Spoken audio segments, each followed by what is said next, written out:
Mae'n ben bore yma yn Pen y Pas a da ni wrthi'n adnewyddu'r arwyddion. Bob bore da ni'n sgwennu arnyn nhw gwybodaeth ynglyn â'r tywydd, faint o eira sy'n na, lle mae o a pa cyfarpawr mae pobl angen. A mae'n reit bwysig bod ni'n neud y gwaith yma cyn i pobl dechrau cyrraedd a cyn iddyn nhw dechrau fynd i fyny'r mynydd.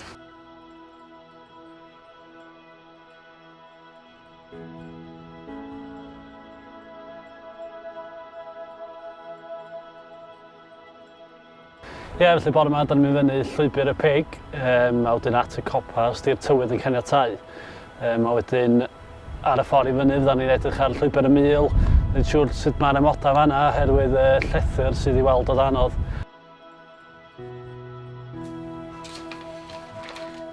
Nid ydym eisiau cyfarfod pobl sydd yn dod i Eryri o bersbectif tîm achub mynydd. Os ydym yn ei cyfarfod, mae hyn yn golygu fod rhywbeth wedi mynd o'i le. Mae Wardeiniaid Parc Cenedlaethol Eryri yn cynhyrchu adroddiadau Amodau dan Draed yn ddyddiol.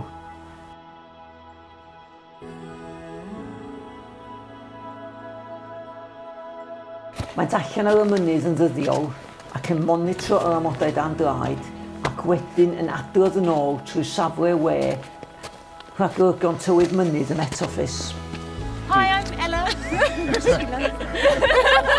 I'm Holly. I'm Renee. I'm Matt. Yeah, we're probably going to go crib go. I think Right, go for it, guys. We've got a rope, some bits of gear, some nuts, some hexes and stuff, some ice axes, crampons, just in case it's a bit pretty.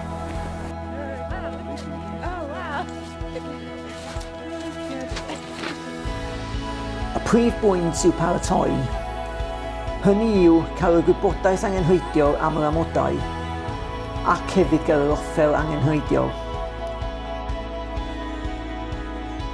Gall hyn olygu cael bwyau chrew, cramponau a'r gallu i'w defnyddio.